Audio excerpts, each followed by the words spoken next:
Greetings, friends! For today's art activity, we are going to create a dot art installation.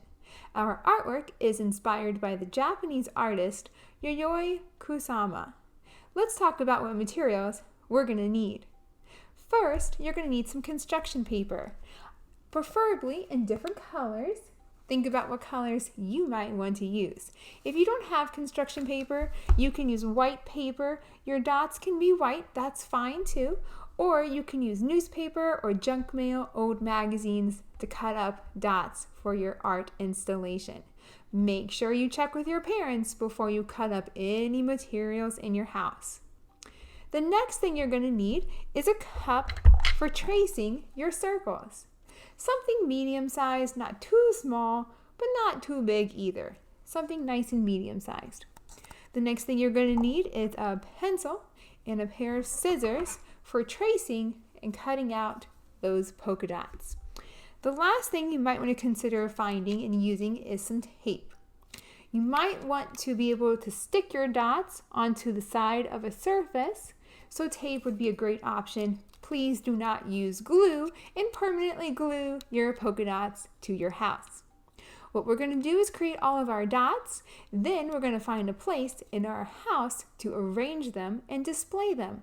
Be creative. Think of someplace fun and exciting that you want to decorate with polka dots. But if you're going to use tape and stick it onto a surface, make sure you're checking with your parents before you do it, that it's okay for you to put tape on whatever surface that you might want to put it onto.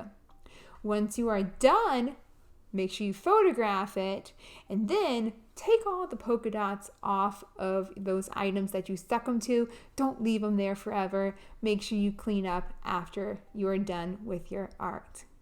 Let's gather up our materials and let's get to work. I'm going to begin by gathering up my construction paper. I'm going to pick a color that I want to start with, and I'm going to trace as many circles as I possibly can onto my paper. Try to squeeze them as close together as possible. As you are working, check to make sure your circles are not going off the edge of your paper. They can be touching, but just make sure they are not overlapping each other.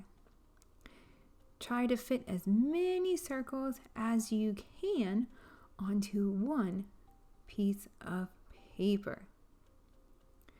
Make sure you take your time and you squeeze them all in there nice and close together.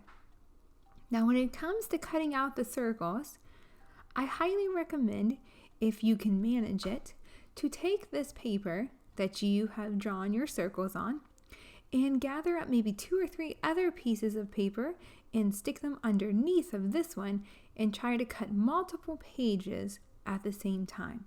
It'll help you create your circles faster. Just when you do that, you got to be careful that the paper doesn't slip around and move around as you are cutting. So once you have drawn your circles, go ahead, get your pair of scissors and start cutting out all of your circles. Continue doing this until you have as many circles in as many different colors as you need. Now that I am done cutting out all of my polka dots, I am going to get them organized and start thinking about where I might want to place them. I might need some tape if I want to put them on a vertical surface. Don't use glue. Do not attach any polka dots with glue. That will make them stick there permanently forever. And double check with your parents before you do anything. Ask them for permission first.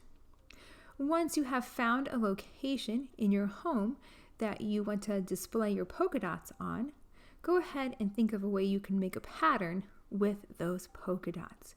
Arrange them creatively and have fun with it as well.